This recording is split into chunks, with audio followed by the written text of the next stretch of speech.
It's been a while. We got the brain waves moving. I know a lot of my fans have been missing me, and I apologize for my absence.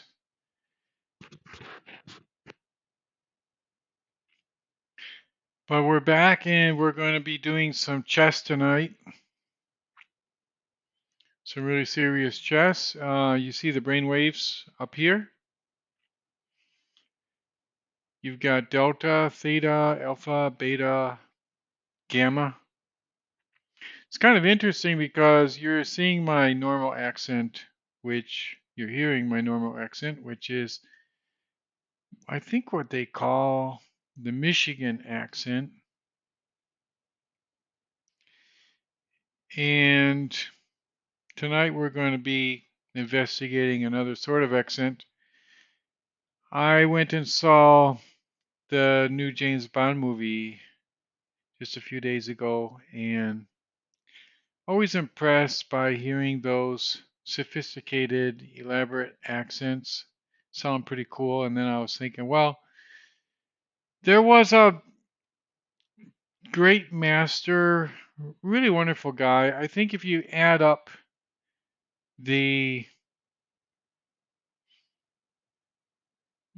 if you could compute a factor which was the equivalent of a person's chess playing ability plus his personal magnificence. I'm sure there's been a lot of personally magnificent masters throughout history, but one in particular very much impressed me. His name was Alexandru Segal. He's no longer with us, but God rest his soul. He lived in Sao Paulo, and I knew him and played some games with him. And he told me, he said,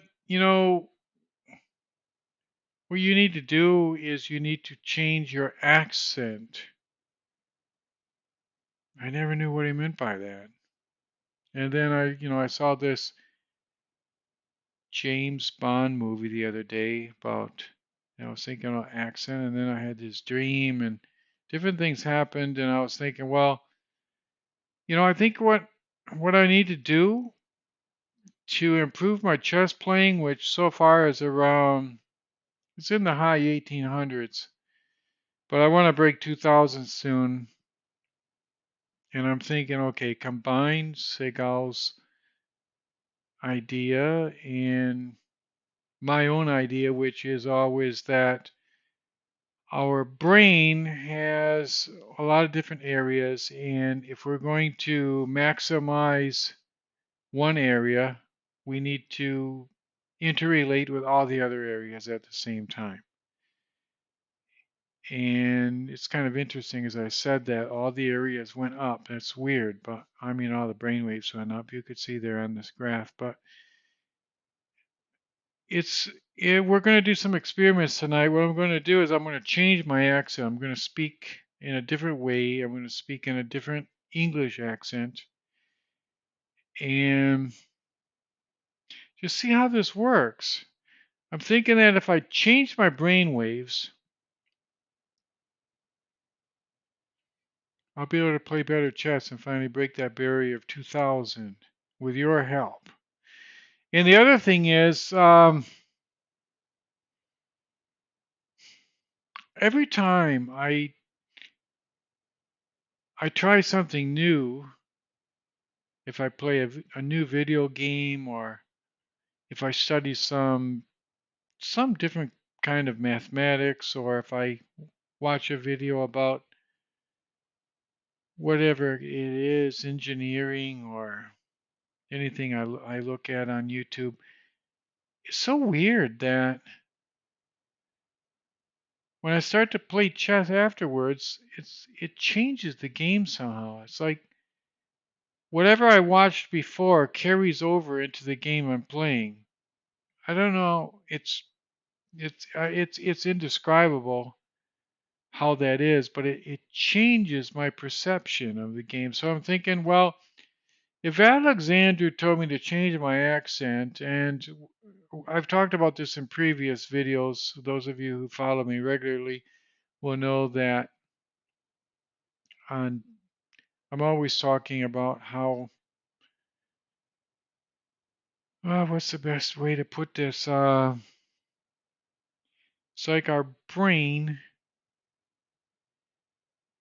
it's not only interrelated, but it works best when it is interrelated. So if I change my accent, the accent's going to carry over into the chess, hopefully, and because chess is a linguistic thing. I've talked about this in previous videos.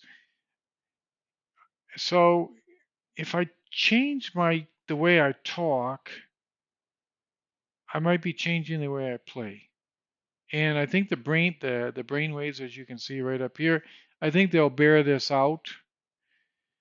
And without any further ado, let's just go ahead and try to change these brain waves. I'm gonna play this video, react to it, and I'm going to be speaking according to how he's giving the examples. And together we're going to make our way through this with a lot of patience. This is going to demand a lot of patience from you and a lot of patience from me, but we're going to work through this. And in any case, we're going to be doing something that's not done very much. We're going to be broadcasting brainwaves throughout the entire world. And anybody who wants to get data on brainwaves related to how a person is changing their accent, which is something very specific and perhaps very important because the connection between our brain and our mouth, the way we control all the muscles of speech,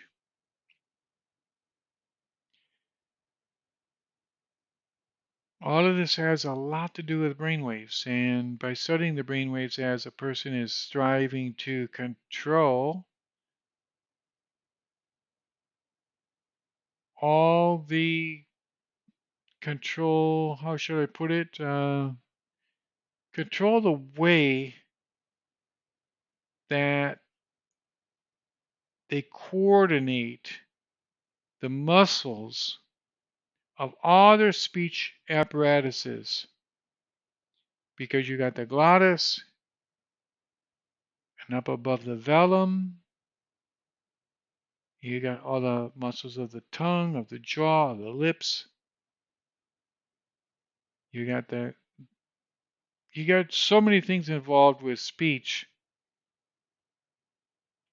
And this all goes back to a person's very primordial moments of life too, when they are babbling and learning. It's one of the first things we learn when we are in the crib, is we babble and we mimic what the people around us are saying. And then when we try to change that, how's that going to affect our brain waves, and how are those brain waves and how are the changes in those brain waves going to affect the way we play chess? That's what we're going to be looking at tonight and in following videos. So without any further ado, let's go ahead and try to change these brain waves and see how this is going to affect our chess playing. And jump right in there on the chat whenever you feel like it, because I'm going to be responding to that too, as all the viewers are jumping into the chat. I'll be jumping in there at the same time and reacting to this video. So let's go ahead and do it, shall we? I'm going to play the video and let's see what's happening here. Ladies and gentlemen, today I'm going to give you the most refined of English lessons because I'm going to be showing you how to speak just like a posh British person. Like the Queen or someone as posh as her. There's no one as posh. She's the poshest. Anyway, I've got my monocle and my dicky bow. Hippity hop, away we go.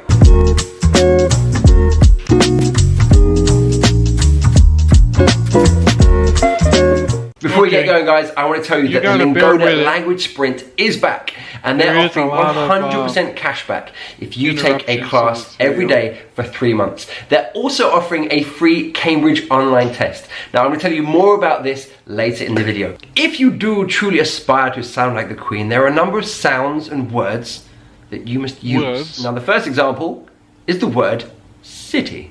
City. Now, let's hear that said by the right. common man. Hi, I'm Tom, the ordinary man. Not posh like him. Okay. City. I City. see. City. This is not how the Queen would say it. The Queen or more refined people would say city. Okay, I'm going to City. pause it. That's right. There. Did you get that? It's the last syllable. Instead of the E sound, it's the I sound. So it's just a little softer. Instead of city, because, the British people say with the T sound, city, E, it's city, city. Okay? I say city because I'm an American from the Midwest, and they say, and in the James Bond movies, they would be saying city, city. You get the difference? City. The same sound before the T and after the T. I. That's a short I sound. I. Not E. I. Okay? So let's go ahead and see if we can change our accent with this. Squash that sound at the end. It's a short I. Repeat after me. City. City. Pretty. Pretty. Very. Very. Very good. You have a very pretty face. Now, Okay, that also let's leads say on. that again. You have a very pretty face. You have a very pretty face. Okay, if I said that in a James Bond movie, would I be convincing? Not yet, no, but this is my first night and this is our first video. Watch the brainwaves, watch the progression as we start to learn the posh accent. You have a very pretty face. On to my next sound, which is the tapped R. Tapped R. Not your regular R, it's a little tapped. It's very. The tongue is hitting the roof of the mouth to create that tapped. Hitting the very roof of the mouth. Wow, this is getting hard, but we'll bear with it. Let's go. Let's just do it. Be patient and let's do it together, shall we? Relax in your chair, relax on your couch, vegetate, watch the brainwaves. They're right up there. And let's do it. Sound very. Very. Another example, marry.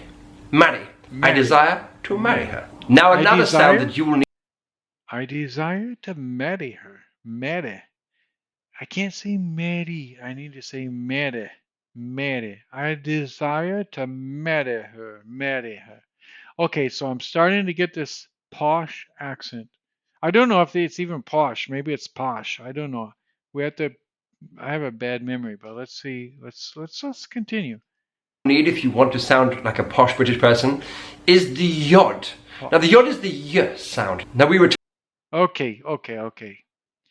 The y sound. Okay, the y is like the y. Okay, when you write y, you get the y sound. Okay, so let's see what he's saying about this. Retain that in traditional received pronunciation. So, for example, dew. It's not like this. Dew. It's. Okay, so it's weird because they're telling me how not to do it, but I would never say do like Jew. Okay, so I say do, and he's telling me don't say Jew, say dew. Okay, that's a fine distinction. So we have to remember that in the British accent, the oo sound very often begins with a y sound. So we don't say do, we say dew. How do you do? How do you do? How do you do? How do you do? Okay, all of these things are different. and we just gotta pronounce these things in the right way. There's no ifs, ands, and buts about this. We gotta go forward. And if you're with me, and if you're vegetating, and you're watching the brainwaves, you're going to be enjoying this because the brainwaves are right up here. You can see the delta, the deltas are the red ones. The thetas are the purple ones. The alphas are the blue ones. The betas are the green ones, and the gammas are the orange ones. And I want to clue you in. I'm doing these videos in a much more serious way nowadays because I basically just I kind of like am losing my normal job because of ChatGPT and all this AI stuff. I mean, everybody in the world is everybody. I mean, you might think that you're not, but everybody's profession is going to fall to AI. Everybody. Oh, you're the CEO of a company? Nobody can do that? Oh, yeah, sure. You know, they're going to make an AI very soon that'll just connect with all the emails you receive, and it's going to be faster. It's going to be just as efficient. It's going to be just as informed, and it won't make $7 million a year. So you're going to be out. You're the president of a country the same way. Oh, you're an electrician. Oh, you need to use your fingers, right? So ChatGPT cannot replace you. Oh yeah? Guess what? They can connect to ChatGPT to fingers. They might not be organic fingers, but they're things that can move, robotic appendages that can put wires together. You're going to be out too. So those of you who are gloating, oh well, my job is secure. Well, the writers, the translators, the artists are losing their jobs because of this AI. No problem. Guess what? You're gonna you lose your job too. It won't. It might be 2 years. It might be 5 years, but no more than that. So I don't know. I think we need to band together. I think all us humans have to band together against this bane. It's a horrible bane to humanity. This AI and all the hype around it is a bane too. We got to get rid of this. People say, "Oh, you're just one of these Luddites." Okay, yeah, but Luddites was a different thing. Luddites was a mechanical thing. It was like giving us more power in our arms, but we still used our brains. But our brains are the most intimate, they're the basic part of us, they're the essential part of us. And when you replace that, you're replacing a human being. Do you want to be replaced?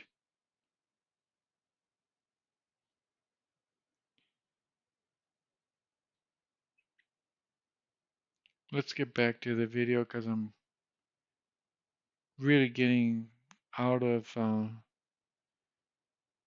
out of line here with what we want to do. We want to learn this accent, so let's keep going. Dew. Perhaps you're You having some sushi, you might say you can have the tuna. The tuna, tuna. This very tuna. platform. The Queen would say YouTube. The Queen would say YouTube, YouTube, Not YouTube. not YouTube, and definitely not like I say YouTube, but YouTube, YouTube. We got to remember to put the E sound before the oo sound, so tube, tube, YouTube. And if you're watching here, I don't know if you can see it's partially obscured by the red line here, but this is the International Phonetic Alphabet, and those of you who don't know it, it's a wonderful thing. Otto Jespersen was one of the founders of the organization, and he was also nicknamed the Great Dane.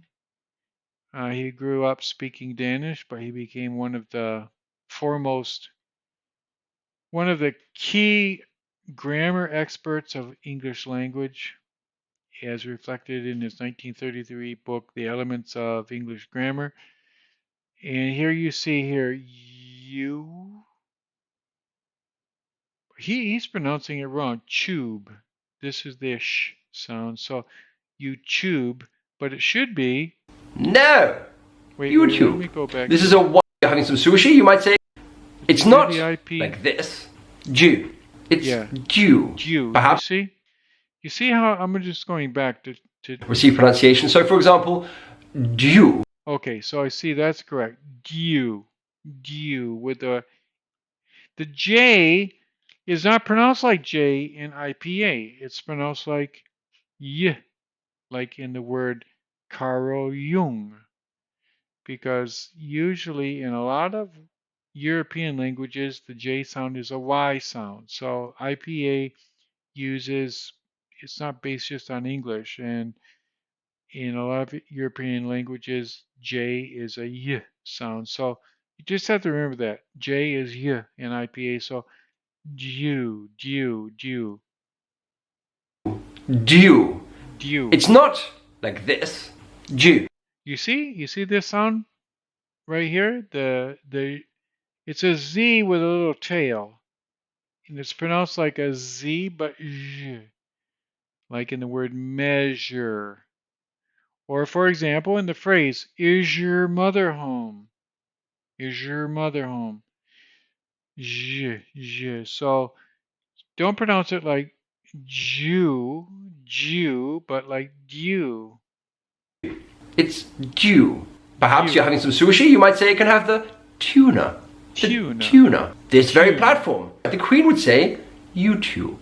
Not YouTube. YouTube. You see? No. YouTube.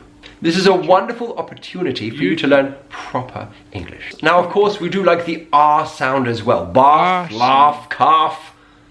Okay, you got that? I noticed that in the James Bond movie. It's like they were always saying ah. Like if you notice that woman he meets in the airport and he like stands in front of her while he's stealing the drive and it's stealing the two keys, and I guess she knows he's doing that. Um, and he's saying where I would be saying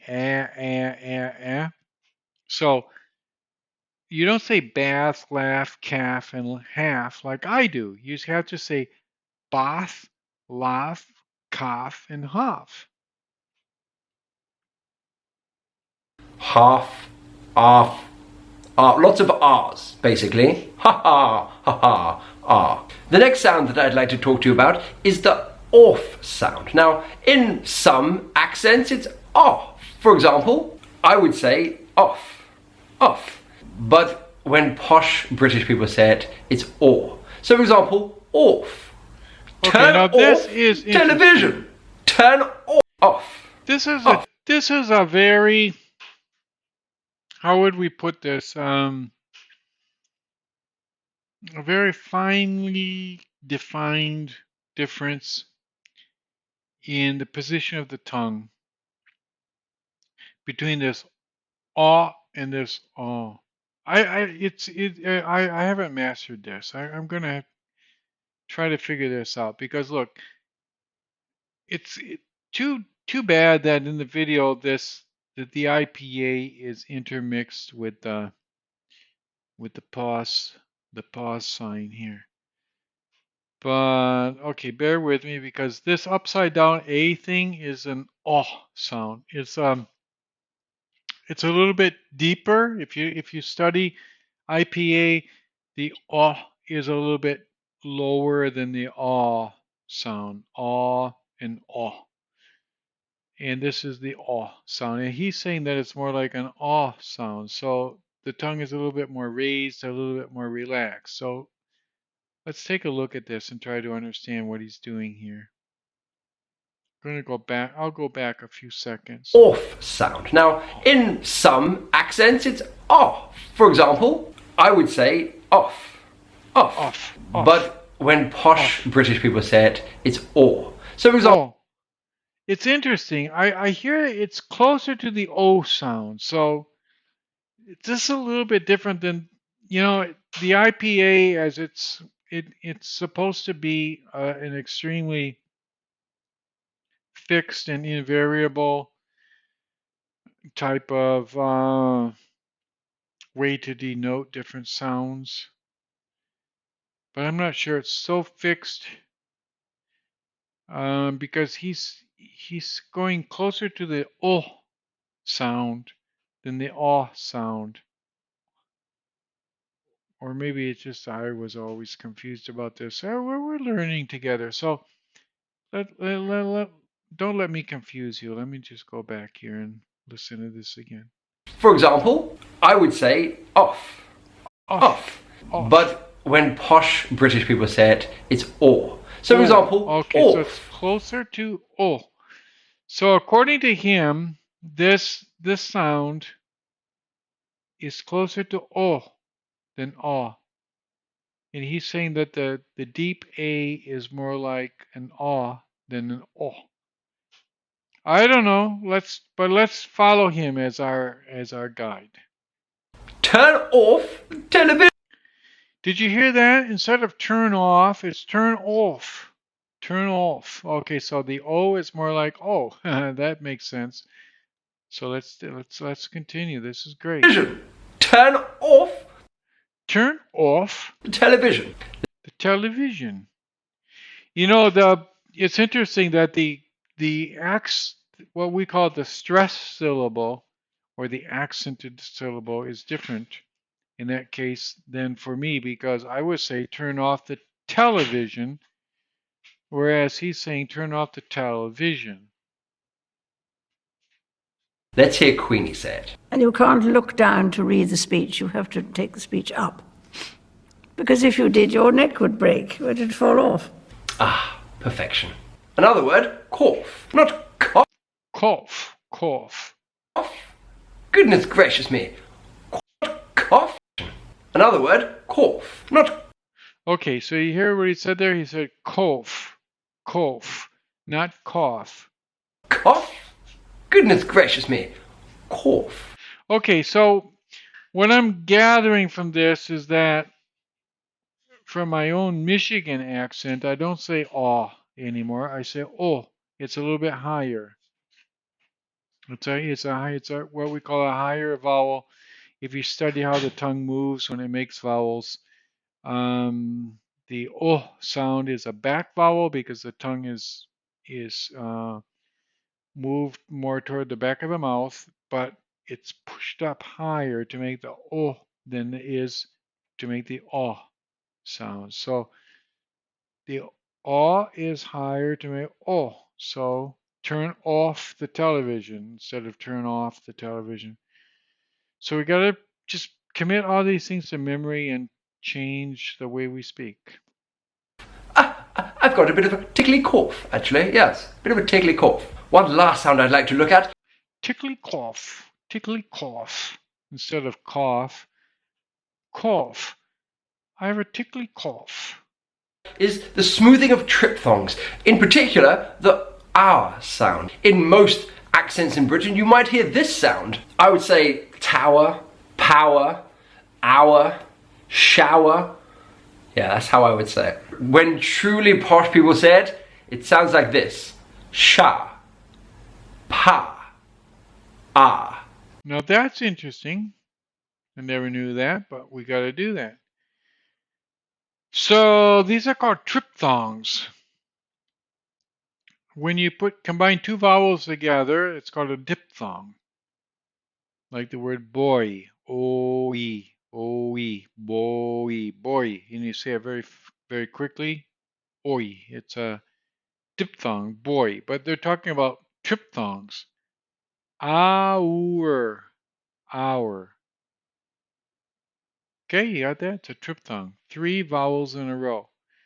So let's see. I'm going to go back just a little bit, and we'll see how they pronounce these.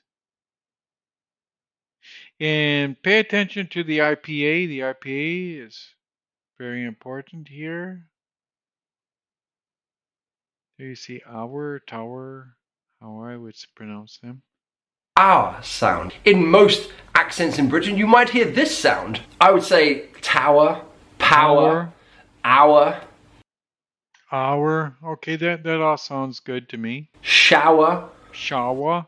They say more in British sound instead of So I would say shower, shower, and they say shower or something like that. It's not really it's more like shower. I don't know. It's like it's a British thing, but anyway, let's just pay attention and say it correctly without worrying about how to say it wrongly. Yeah. Oh, wait, here they do have the IPA. Shaw. That's a schwa sound. That's how I would say it. When truly posh people say it, it sounds like this.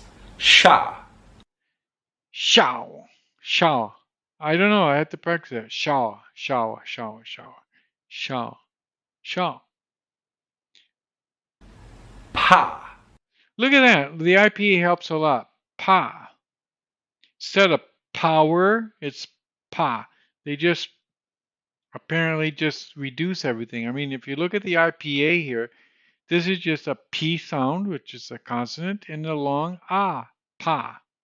So you don't say power, just reduce it all together and say pa. This is going to be hard, but if it was easy, it wouldn't be important and it wouldn't be valuable. The things in life that are important and valuable are difficult. So when you see something difficult, you see it as an opportunity.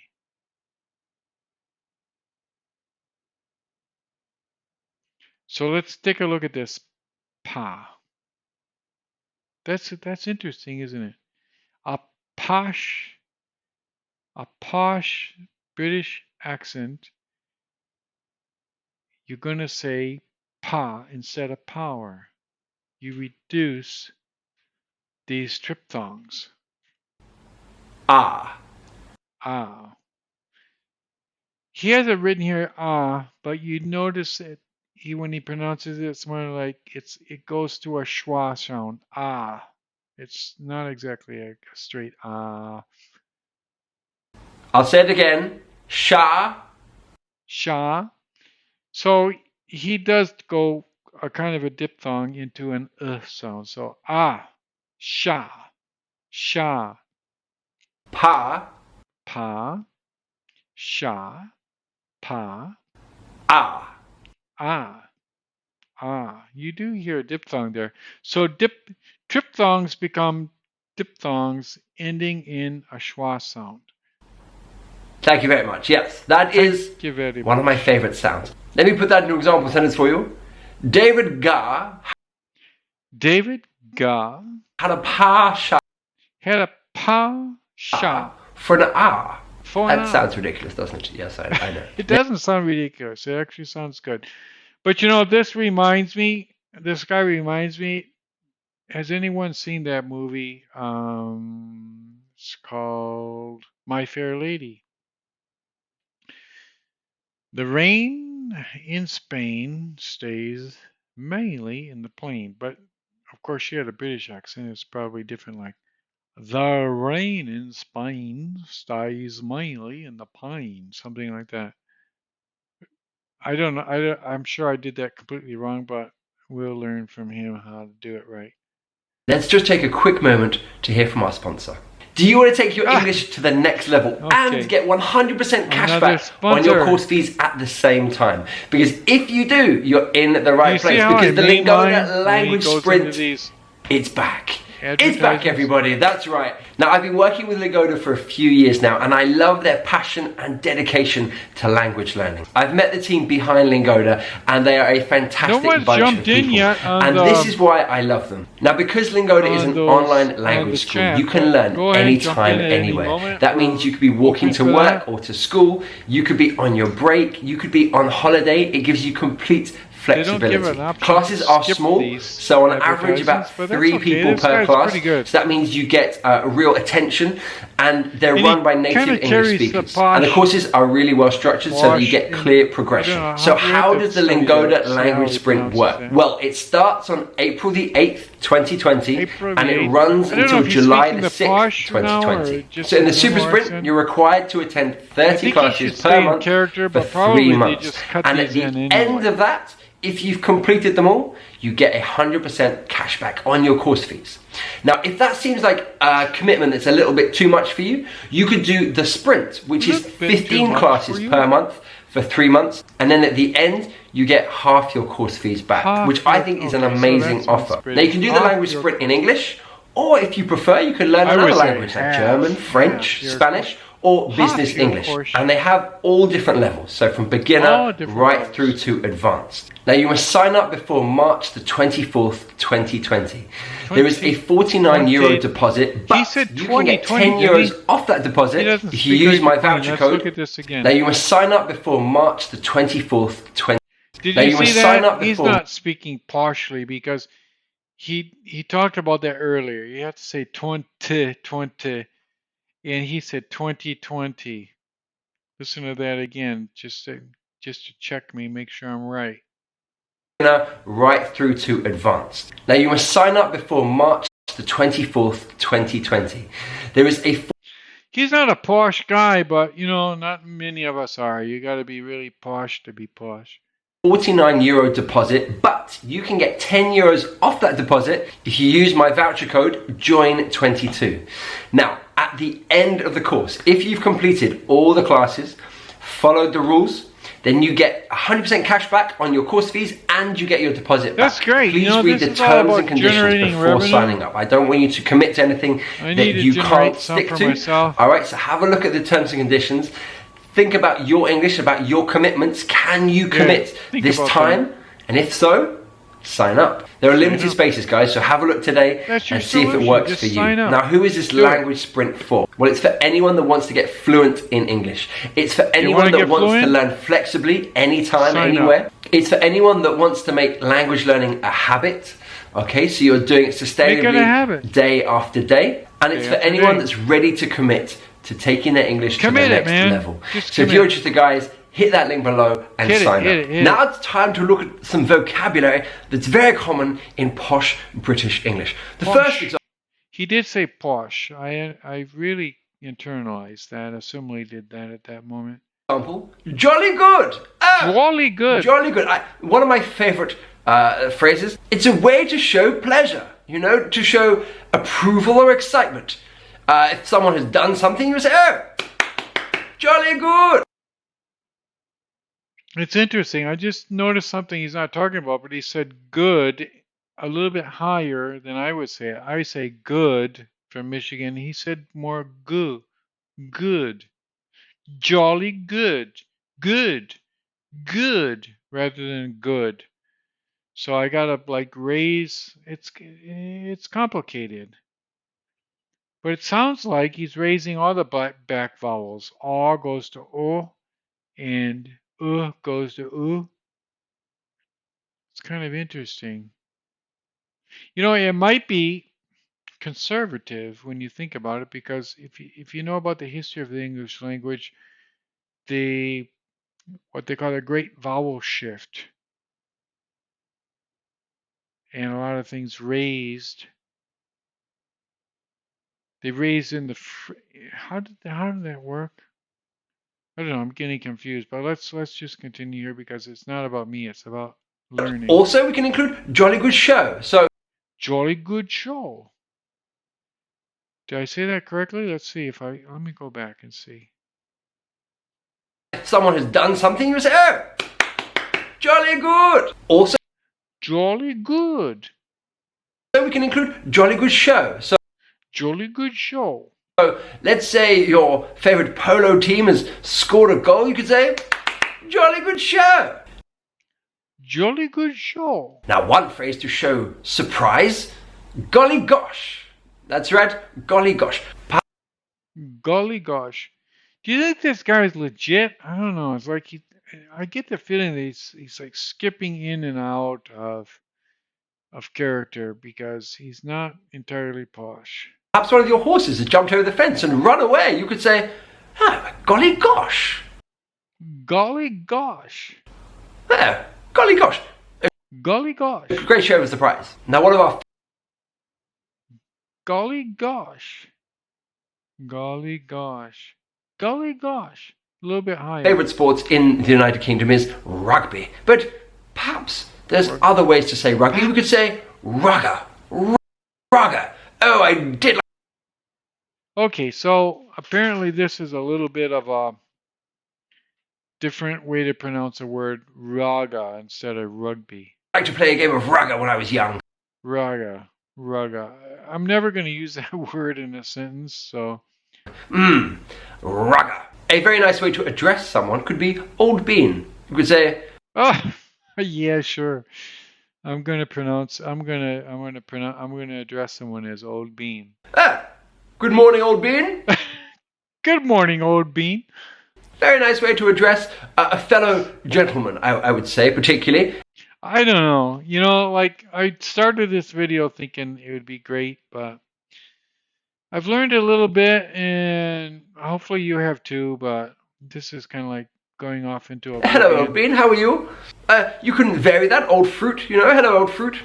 Oh, sure. Yeah, I'll vary that. Like strawberry or blueberry. Now, when you're with your chums, another word for friends. Ah, yeah, my chums. Chums, my chums. And perhaps you have a few too many drinks. You could Drinks? I've had a few drinks. I think I've had a few drinks, and my chums here are telling me that I need to be more posh. say, I was rather blotto. Blotto? I'm a bit blotto. I was rather blotto last. Blotto. Okay, so he's moved from some of these more subtle IPA things where the tongue is higher or lower in the mouth to he doesn't announce that at all. This is my critique of the video where he's just moving to some different words that they use, like blotto. What is that? Like blotto. I'm blotto. Not blotto, but blotto. Last night, and that of course means a little bit drunk, a little bit tipsy, if you will. Yeah. Tipsy, if you will. Yes, blotto. How Would be better if he just stayed with with the because in an accent is not the words you use. That's another thing. It's vocabulary, dialect, or whatever. But an accent has to do with what we were concentrating in the beginning of the video was the ways in which the syllables, the phonemes are produced in a different way, slightly different way, up and down in the mouth. And this just throws in a bunch of words. Just critiquing this. The transition is it's unwelcome. would the common man say that? Blotto. Yeah, I wouldn't say that. I'd say like pissed or drunk or hammered, battered. We're really not interested in this. We're interested in how to change the way we speak. It's loads of words. And it has nothing to do with the vocabulary. But not blotto. Yeah, no dear. Well, I think those words are rather beastly. Now I understand the addition of the monocle because this is getting kind of dumb. I don't want to criticize this, but beastly is a fantastic word that posh people use to say that they disapprove of something. If something is beastly. I don't know. We're going to cut out of this, and I think we learned a little bit, like a few back vowels maybe. One front vowel at the very beginning and a couple of back vowels at the end, but this whole vocabulary thing could be moved to a separate video, but it was interesting. I hope we got some good brain data. The brain data is right up here, and we will be moving on to playing chess soon.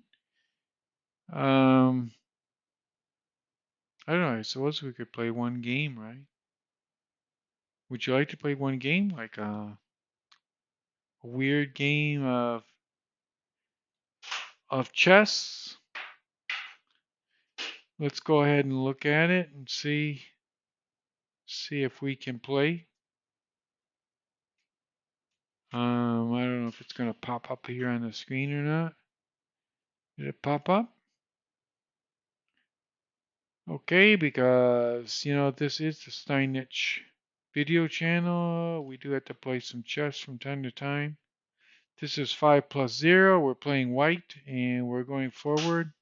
Is it 5 plus 0 that we normally play? This is happening really fast. Bring the bishop out. I don't know. I don't want to miss opportunities here because could I sacrifice the bishop? Not without this pawn out of the way. If he if he delays here, I might do it. He should bring the knight there, and he did. The knight blocks the rook. Hmm. I don't know. I'm just gonna just keep playing here for time and see what happens. We already lost a little bit on the clock. Now that maybe was a mistake. I don't see the reason for that. That should open up something very strong for us. The knight doesn't really attack anything at all. You see the spaces he attacks, nothing there. I can attack here. I just got to get this pawn out of the way. So why don't we just take him out of the way? If he retakes with the knight, I retake with this knight, opening up completely, and then the sacrifice will be fatal. This person, ooh, well, I just guess I won a pawn, and that's about it. Is that what he's going to offer me? Should I kick the knight out, maybe? Where can the knight go? This knight really can't go anywhere. If I kick him out, can go back to there. Will that help him? This is an interesting situation. I'm going to kick him out. I'm just playing for the clock right now because he's ahead of me by a minute. Now he can figure out where to put his knight. I don't think he has a big plan here because I think I'm a pawn ahead. Let me just check this out. Okay, I can take that. Is there any way I can put more pressure on that knight? Would be interesting. I have to protect this pawn.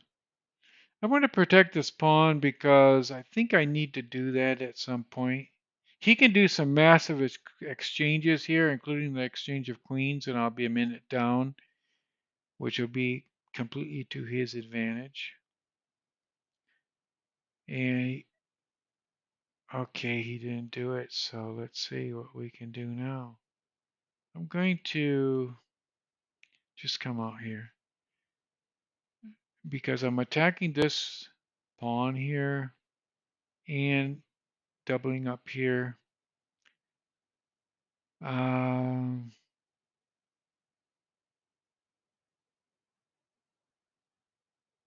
okay, I gotta just go for what I committed to here, which is exchange. Still got the queen on this diagonal. I shouldn't retake with the rook because there would be an exchange of a rook for a knight. Kind of block that diagonal, but maybe get some interesting counterplay here. I have the queen exchange out of the picture now because if he takes here and I take here, I don't exchange the queens. Still a minute down, playing a minute down here. He can't check the king and exchange the queens because the pawn is here. His knight is pretty much protected because, okay, that was interesting. That exposes the rook. I gotta develop these minor pieces. The bishop is not going anywhere. I don't think. I'm going to bring the knight out, see what happens. Let's see if the knight can go here. The knight can go. That's about all I can go. I think the king just has to come over. I don't know if that's a wasted move by him or what. I don't know what that bishop is going to be doing on that diagonal. Because the knight is not positioned to coordinate on the black squares right here. I could attack the knight. I could attack the bishop here with my knight, which might be interesting. If he takes and I retake, I get this file. If I bring the knight out here, I'm going to bring the knight out here. I'll just bring it out because I said I was going to bring it out, and why not? If he exchanges my bishop, I get undeveloped piece for a developed piece. Take with the rook, the undeveloped rook. He can't take this pawn because it's protected. If he takes the knight, I'll retake with the queen to not have a pawn structure problem, or maybe I want that file, I don't know. I think it's better to retake, and that's what Seagal always told me. Don't double up pawns and get long-term disadvantages. Look at that on the rook, but he's got three things in the back. Oh, I'm wasting a lot of time here. We're close though. You know, this rook is going to have to go over here. I'm just going to bring him over there. We're going to get some interesting effect on this pawn, hopefully. Should I put him in check? I could also take him. I'm going to take him because my opponent was kind of like advanced there. Wow, that rook over there is still, if that rook was not there, the only way to not get that rook there is with this one. We'll see if this works. He should probably bring this rook over to here. Oh, wow. Don't have any choice but to do that. Okay, if I come back, I gotta come up here now.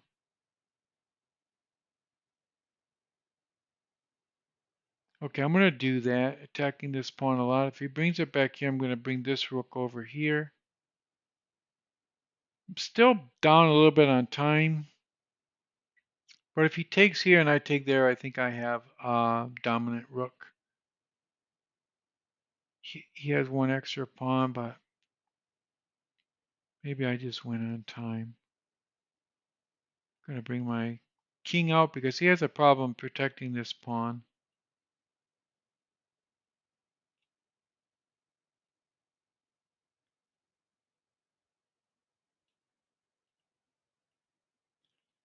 I don't know, just moving around.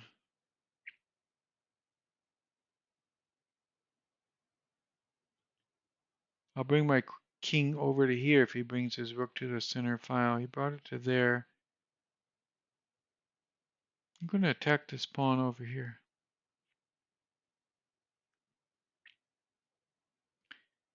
41 seconds. Can I do this? I'm going to lose on time unless I just start moving. It's getting close. My brain and my body are out of sync right now.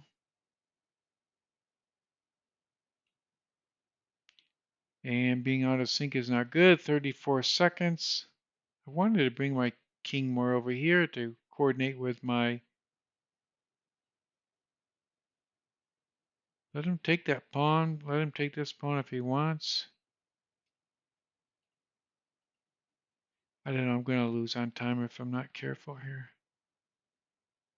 I'm just going to start switching back and forth and hopefully win on time. That was weird.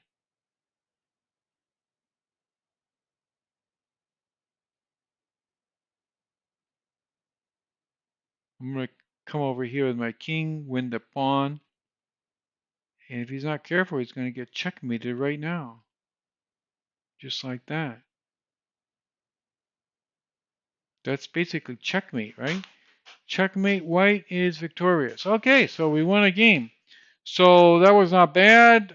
Maybe the English posh accent helped us a little bit.